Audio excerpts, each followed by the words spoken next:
Good morning, everyone. My name is Lynn, and I'm one of the service associates on the Sunday service team. Will you please join me in the centering thought today?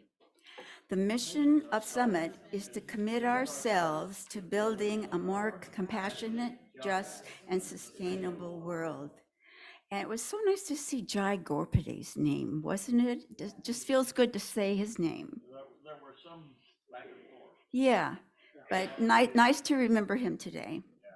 Okay, so for those of you who were here to meet our new minister, how many are feeling positive about Summit's direction?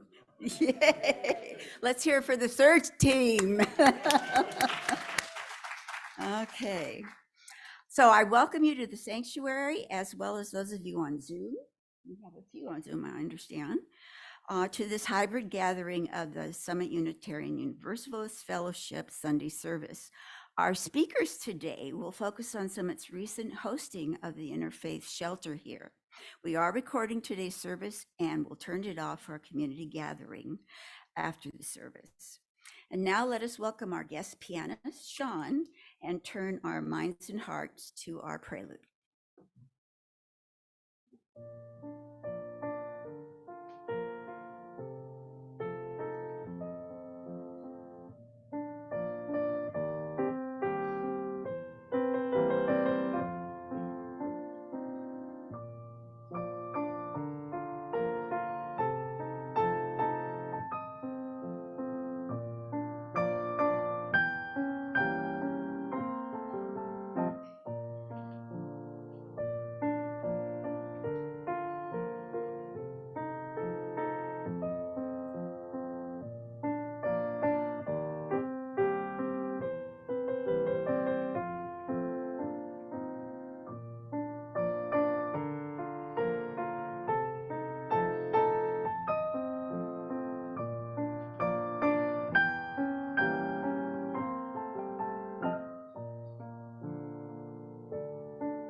With us today.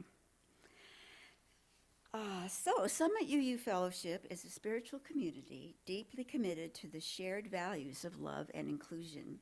We have no specific Unitarian dogma. However, we do aspire to the principles and purposes listed at the end of the order of service. Our speakers today lived our principles in action in plain sight with our shelter, and we are grateful to them. We also acknowledge that the land upon which we reside is unceded and part of the long legacy of the Kumeyaay people. The spiritual traditions and enduring sovereignty of the Kumeyaay are the first that we acknowledge, and as always, we honor their continuing presence. And now we have 3 announcements. The first one will be Erin.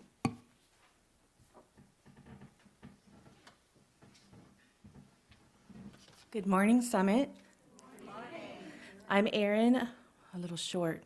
I'm on the Social Justice and Action Committee and on the board and running Zoom today. I just wanted to make an announcement that next Saturday is Santee's first ever Pride Walk. So this is kind of a big deal for East County. It will be from 12:30 to 1 at the Methodist Church. If you don't know where that is, it is in the corner of Mission Gorge and Magnolia, nestled behind that shopping center. We'll be walking down from the church to the main intersection in front of the Trolley Center, and then we'll be going back to the church. Again, 12:30 to 1. If you have any questions, you can ask me. Second, Juneteenth. So La Mesa is sponsoring Juneteenth on June 18th from noon to 4. It's a Sunday, and last year Summitarians participated and volunteered. So it'll be at MacArthur Park, and there will be an announcement in the e-news. And it was really cool. They had a bounce house and many tables and speakers. And lastly, San Diego Pride is coming up July 15th, Saturday at 10. Summit usually participates with the other Unitarian congregations. They rent an Old Town trolley, so you can sit on the trolley or you can join us in a walk. So if you have any questions, you can ask myself, Ren Corbet, or any other social justice members. Thank you. Now Pam Kerr has some words for it.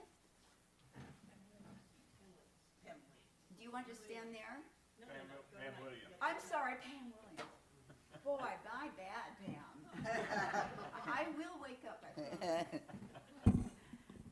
Hi, I just wanted to alleviate any confusion you might have because we were talking about having a new member ceremony today. But because of several conflicts, we now have postponed it, probably appropriately, till our new minister is there. And I want to let you know that these members are still excited about being a part of us. Okay, and Eleanor, come on up.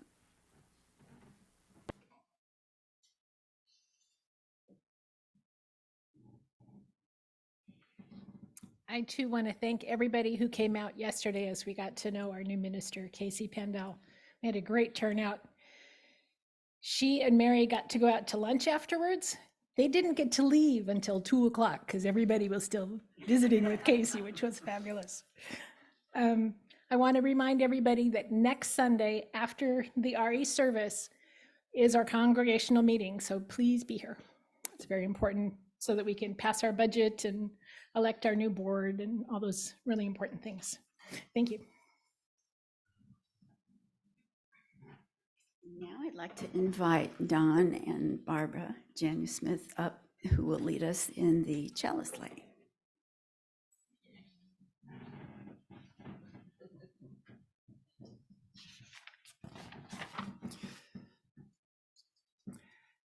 As we come together to light this chalice, we are delighted to return to worship with each other and remember the love we share within this community.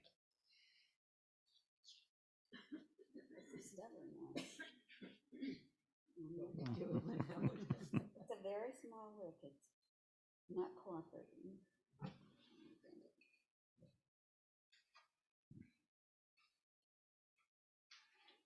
Thank you.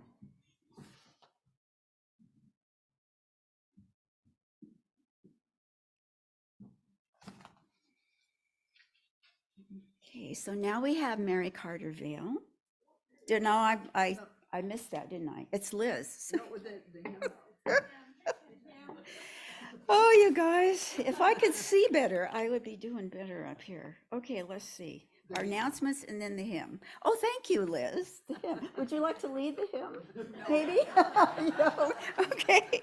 All right, please join me in the next hymn, please. And then we'll go on from there.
And service be its prayer, to dwell together in peace, to seek knowledge and freedom, and to help one another in fellowship. This is our aspiration. Oh, I'm so glad you all can read because thank you for standing. Okay, our next reading will come from Liz McHugh. Thank you, Lynn, for not making, if I make a mistake, I'm not going to be so upset about it. You just need practice. Right. You practice making mistakes? Okay. Thank you. If ever there were a time for a candle in the darkness, this would be it. Using a spark of hope, kindle the flame of love, ignite the light of peace, and feed the flame of justice. Mary, our extremely mobile and recovering from hip surgery, Mary Carter Vale, is going to. Yay! Extremely mobile. About 2 o'clock, I'll be like, I'm done. So good morning. Happy June. Happy Pride Month. Yeah. So we have every month we have a theme with our Soul Matters theme. And this month our theme is delight. Delight. So I was going to invite our children who are here to come on up because I need some help with delight. I need some help. We're going to come over here to my little rainbows, my rainbow collection over here. So children and youth seem to get delight. You know, what does delight mean to you guys? You have any idea what that word means? Happy, kind of joyful, playful, fun. And I kind of think adults kind of forget what it means to live in delight, you know? It is. We had a delightful time yesterday. And I have to tell you that Casey is a delight. A lot of you had great conversations with her, and the two of us went out and we had like a 2-hour lunch, and we had a delightful conversation. And I'm super excited, really excited to see what is going to happen once she gets here and we get to start to play more. And she wants to play. She wants to get to know our kids too, which is really exciting. So today, I thought we could play for delight and kind of preparing you all because, we got some, come on, guys. Come on up. Come on. Just in time. All right, here comes Mason and Wesley. Come on up. All right, Oren, come on up.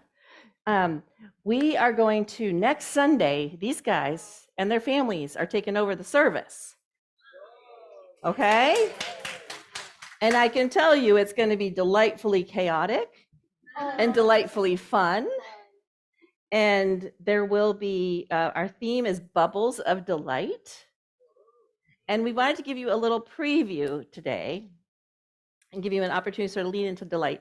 And one of the things about Pride Month is I think that the LGBTQIA community, or the alphabet mafia.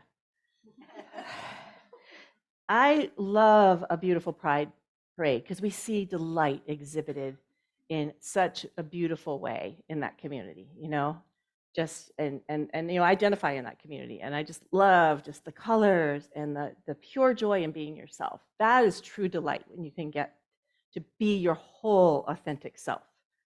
And Summit holds space for that for all of us. And I hope that each of you can feel that you can be yourself when you're here, right? And I hope that we can all be part of making that happen for everybody, all in our community and beyond. So today we're going to invite you all to enter into childlike delight, and I need some help. So I need some people, everybody to take a scarf, if you'd like. I need some people with scarves. Scarves, you can take more than one, because we're going to use these to fan. You want some? You want one? You want one or two? Couple? No? You can help me with the bubbles. So nope, no, I'm going to do bubbles. I'm going to control the bubbles. I'm going to have the control of the bubbles right now. Next week, you guys will be in charge of bubbles, okay? So what I'm going to do is I'm going to blow some bubbles. Oren's going to help me, and you guys are going to fan them out to everybody, okay? And we're going to remind them. So we're going to use those to fan the bubbles, all right? And we're going to remind them the delight of bubbles. Let me see if I can get two of these going at once.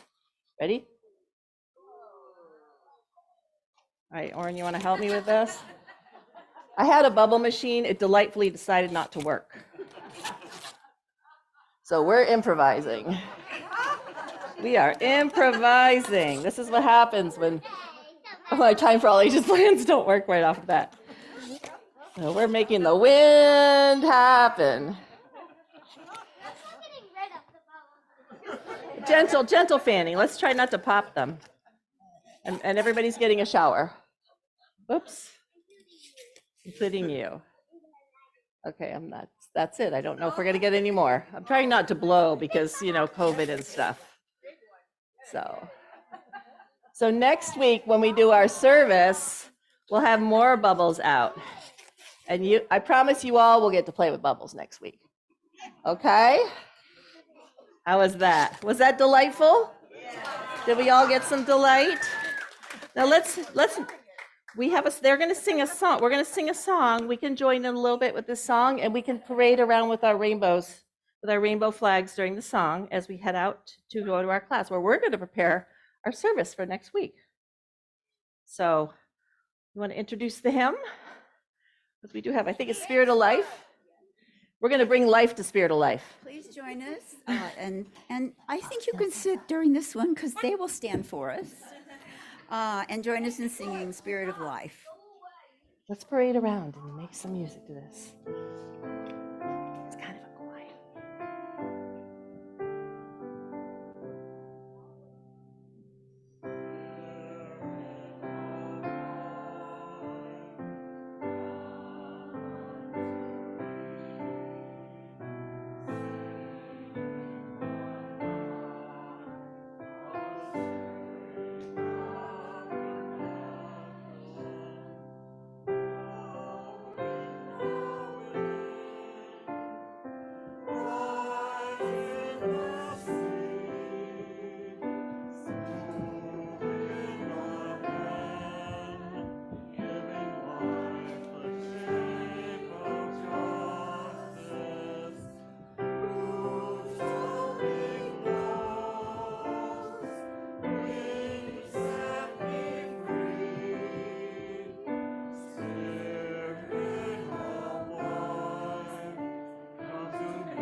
Done, everybody. Great voices this morning. Bye-bye, kids. And now it's my pleasure to welcome our just really wonderful, I think we have one of the best shelter teams in the cluster. So high five, you guys. And we're glad you're going to share with us your experience. And Liz will be the first to speak.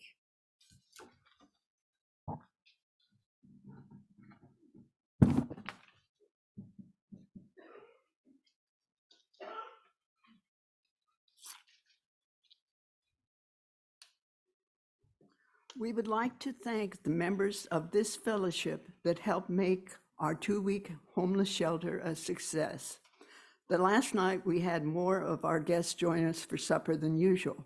That night, one of the RE families provided the meal and the children livened the evening, as you can see. One of the guests had a great time interacting with the children. We also received help from people of 5 different churches. They either provided a dish or stayed overnight or both.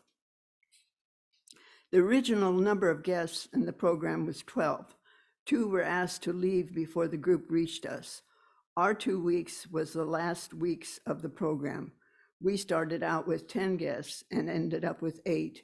We had to ask 2 guests, a man and a wife, to leave because they wouldn't follow the rules. We had 2 families. One family had a 12-year-old daughter, and the other consisted of 3 adults. They were each pleased to have individual rooms for each family, a room for each family. There were 2 single people who shared a partitioned off room, a young man who already had a low-paying job and an older woman. Some of the guests did not eat in the salon, but chose to take food back to their rooms. We were saddened because it is mutually beneficial for the guests and the people that provide the dish to interact. This is the first time that this happened to us. We found out at the wrap-up meeting 2 weeks after our shelter that this also occurred in the other churches. It's possible that because of COVID, people preferred to eat alone. We are pleased with the outcome. 2 guests found full-time jobs. 1 guest found a part-time job, and all found permanent housing.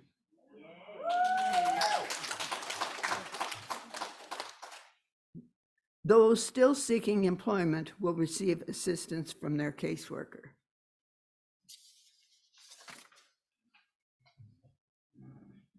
Thank you, Liz. And now we'll hear from Margot Mariana.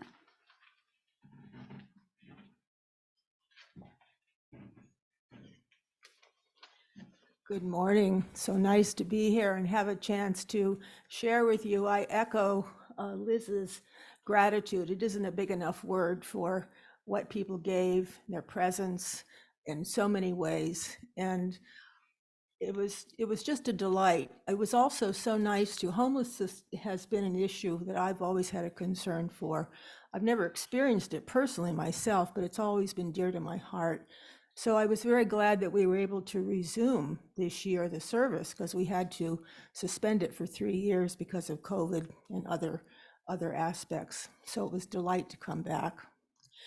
I will echo the feeling of, what everything was said with Liz, and I would also like to share, we all love to give, it's nice, but I want to really also share what it was like to receive from these people. This particular group of people was, I thought, especially special. They were such individual and collective forms of embodying the energies of love, perseverance, endurance, rekindling, resparking, their willingness to accept their lives as it was and still to go on looking for something better. They were real teachers in 2 major factors, for me anyway, about what it means to live in the moment and to expect the unexpected and to know that you're going to be able to deal with it and to live with the unknown. And they were such wonderful examples of that, because everything they did radiated that. So I often felt while I was giving, I was receiving so much from them. It was mutual, it's very mutual. We had one gentleman who particularly was very funny, and he would come into the room and people would just light up, and he would tell jokes, some of them corny, but they were still lots of laughter. And I think laughter is such a healing mechanism. It just opens people. You'd watch people's energy when he'd come in the room and it would just open right up. And not only was he funny, but I think he embodied a deeper feeling of that and quality. He was very joyful. And just again, his presence, people would just, their whole ways of being. They would just brighten up when he'd come in the room. So that was always a treat. So I felt that it was a mutual experience. And I went home at nighttime. I was there mostly for dinner meals, and just feeling like I'd received a revitalization. And one of the words that's always been very special to me is the idea of grace. And grace doesn't just mean being graceful movement. It feels like it embodies all of these other energies these people had of endeavor, their persistence, their willingness, their acceptance, the love, the compassion that they had, and their willingness to put it to work in the world. And it's kind of for me, it's kind of a cohesive force to hold everything together and to carry and be carried when you're at times of difficulty and when you're in times of joy. It was just a real pleasure. And I would go home tired on a physical level, but really rejuvenated just by having had the experience. It's like an infusion of love and grace. Thank you.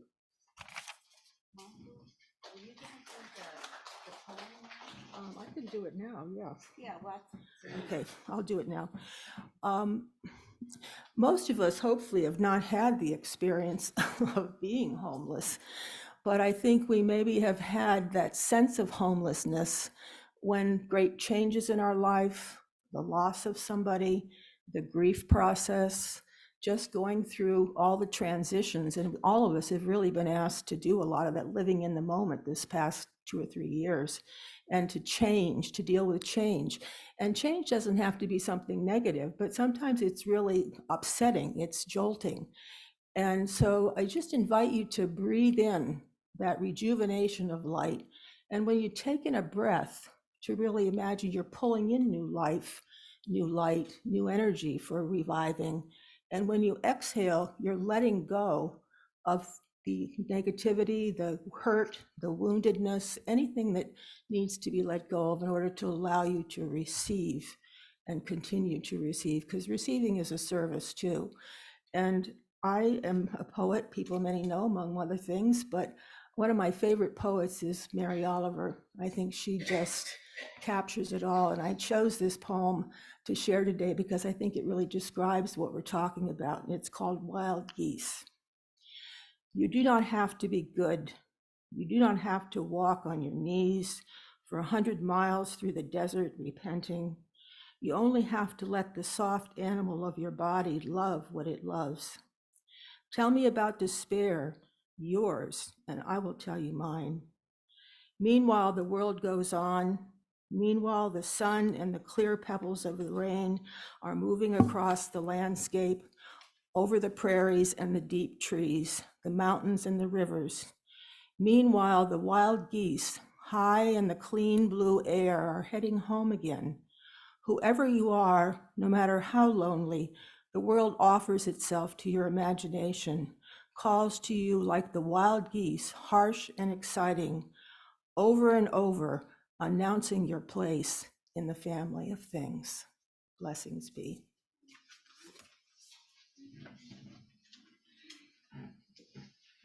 you always find the good ones, Margot. Thank you.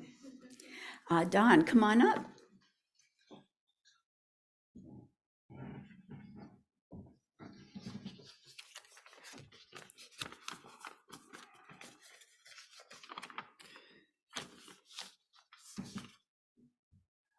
I've been involved for a number of years, but not nearly as long as Barbara has. I began helping out when she was no longer able to drive, and I was driving her here in the morning. She had chosen to do the morning shift, which starts at 6 in the morning. And so, since we're early risers, that worked out well for us. And so that's where we started into this. As I began driving her, and stayed for breakfast, I began to enjoy talking with the people. And it was amazing, some of the backgrounds of some of these people that we encountered. There was one woman that had a master's degree in counseling, just like Barbara. And here she was in an unfortunate situation, being homeless. And so people, we had another young man that I remember who had gotten training in computers while he was in the service. And Norm and Mary Dessel had problems with their computer, and so they hired him for some time just to straighten out their computer. And we hired him. We found him very personable, and we hired him, and he helped us do some painting of the trim on our house. So we began to get to know some of these people in more detail, and that was kind of rewarding to get to know these people. It was really, I've never personally experienced homelessness, but I went through a period in my life where if I hadn't had family, I had lost my job and my marriage had come apart, and I was able to spend time with my mother. So I understand that circumstances can come about where people end up in an unfortunate situation. So that was that I can understand where people are coming from. The fact that some of these people had really found reasonable jobs along the way, as you say, every one of the people had found work here. That's important.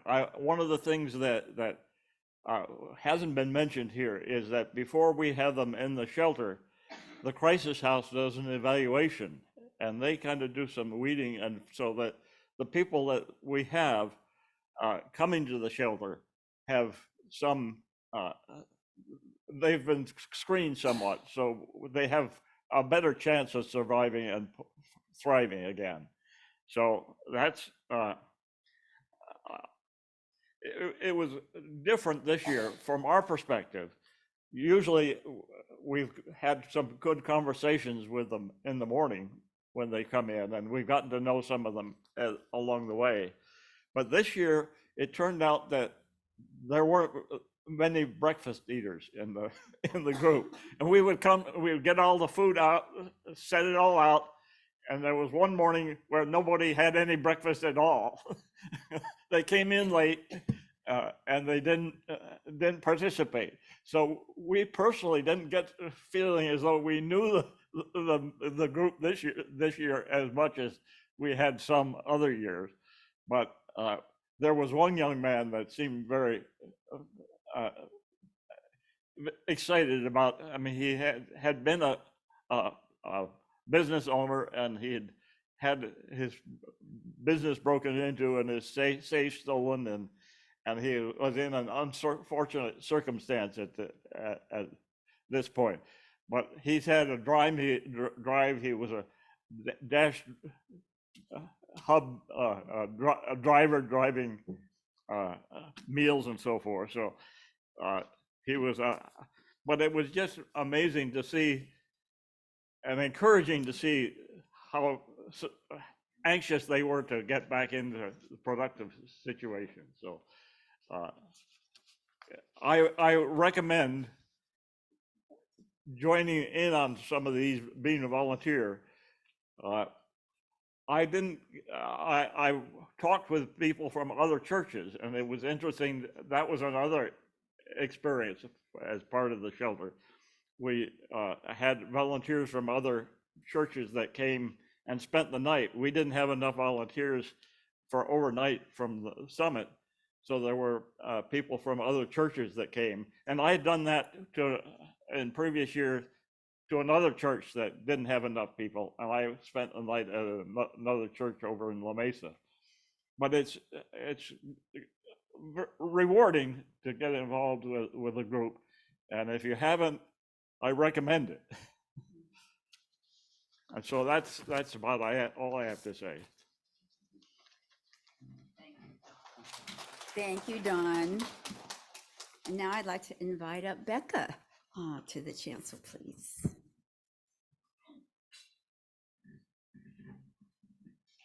Well, Hello? Okay.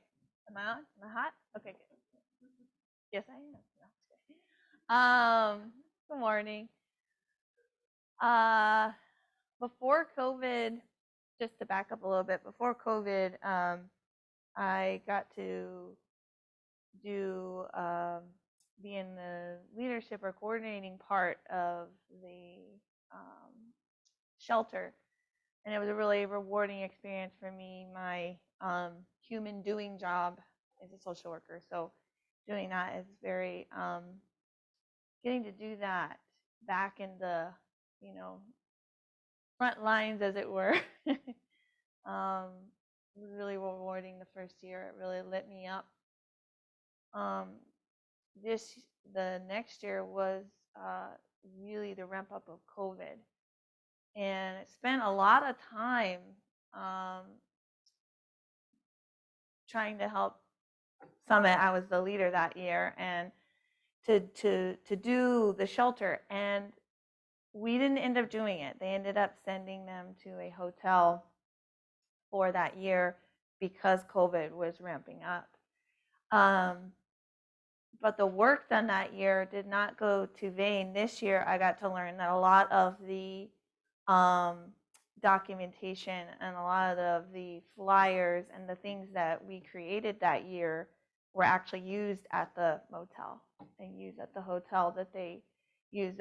And that was such a blessing for me because I had this little pain. Like, we had done so much to try to make sure that the interfaith shelter was going to go that year, even during COVID, because what an important time to still have an interfaith shelter during COVID.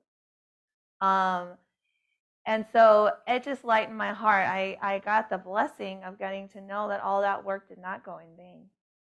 And so I'm grateful I came back this year.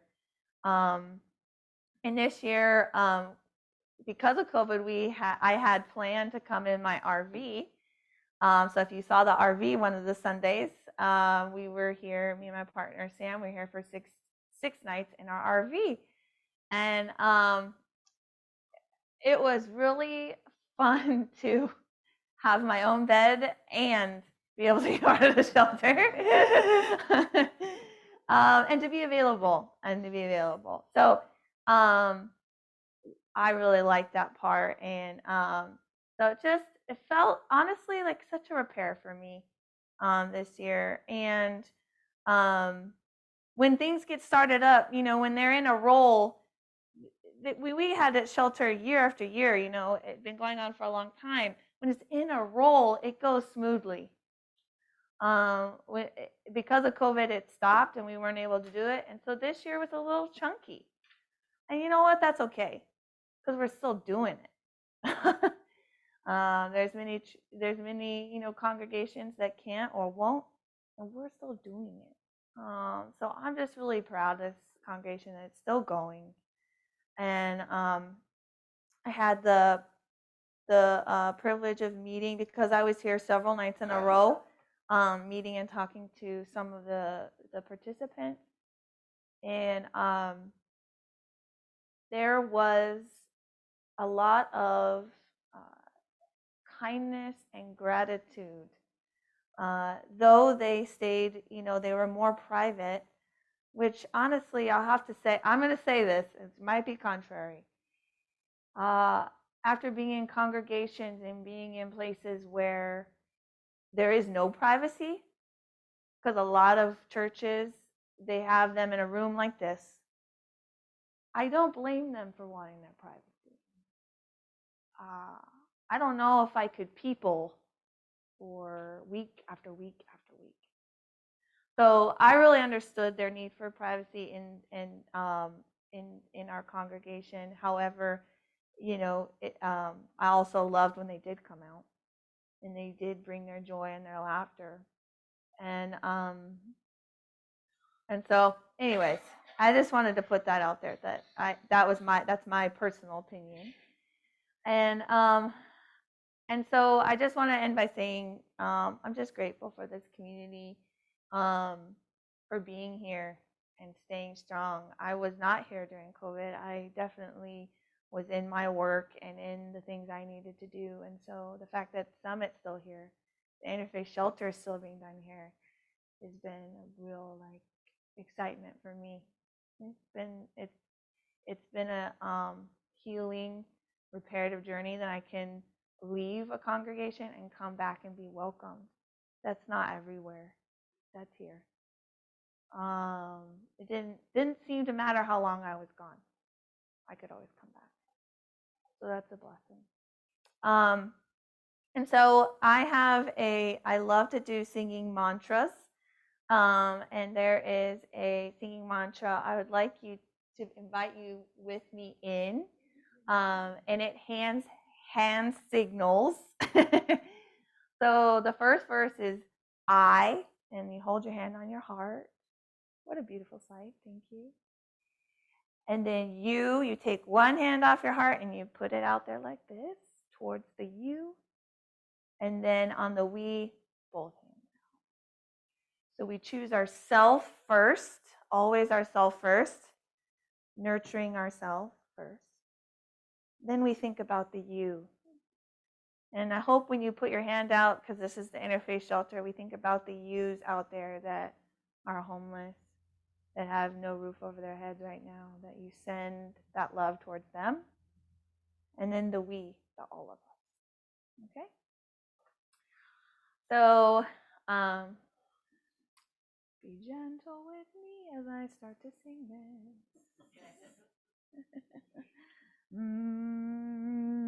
And as you get the song, because it's going to repeat, you'll sing it with me, right? Yes. Okay. May I be at peace. May I be free from suffering.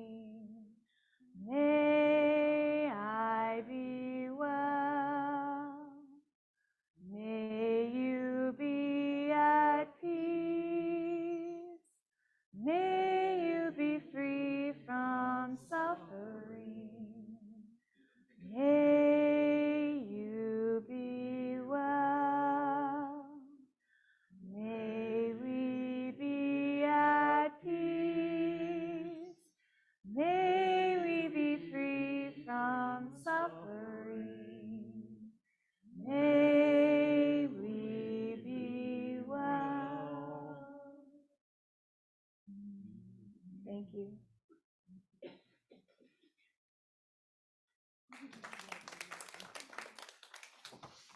Thank you very much, Becca. And now it's time for our offertory, and I wanted to mention that the offering this morning will be in support of the shelter.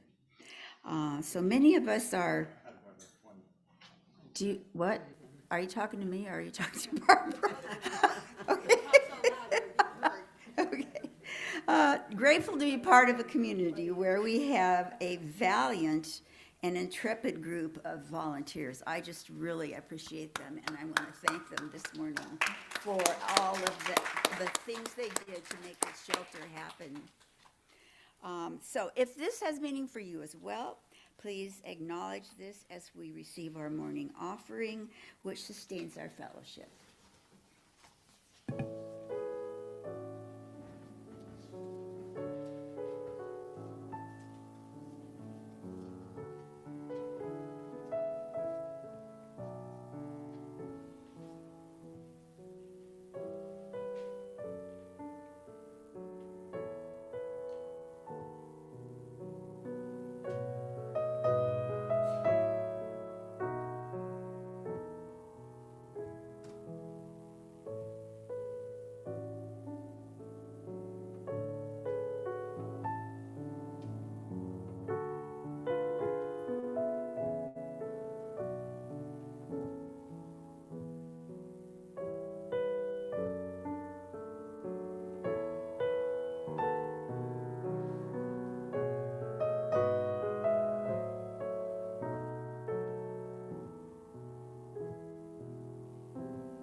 Sean, thank you for being with us this morning. Please stand if you are able and join in the singing of the next hymn. It will be projected on the screen. 307.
It's my pleasure to invite Sam Olin up for the closing words as we extinguish this chalice.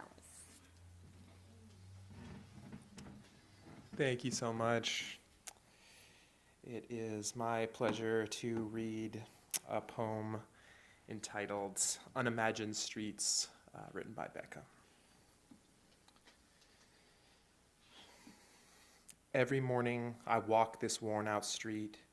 Without home or drink, lamplight has left my bones to creak. Cold yearning for sun, warmth to sleep, but not too deep or on a public street, for I might bother the street sweep, called a creep I must leap. As a young me would have dared a peek into a timeless street, where together we were naked, made real. Together we know our right to feel even flesh, salted, raw. Crying out to the gods for what we deemed lost, unfree, like the right to warmth of the sun or the right to our sanity. Leaving only for the street never traveled, for I don't want you or I frozen and raw. I want me warm, walking up on the road never imagined together.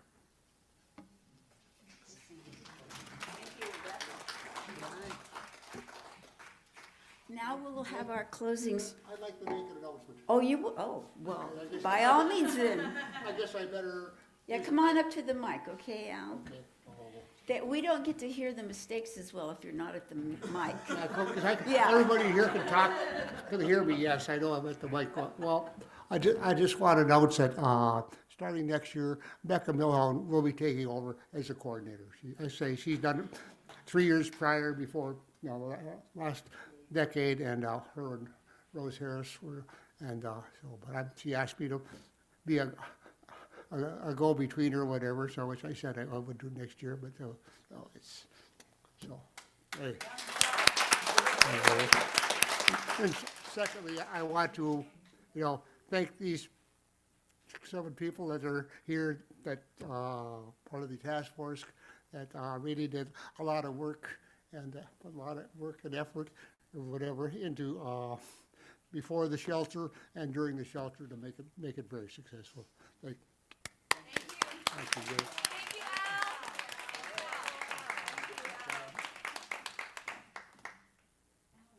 you. stay here for close, Al? What? Why don't you stay here for closing circle song, because then you'll be at the podium Okay, again. all right, So come on, let's join hands or not, whatever everyone is comfortable with, for our closing circle song.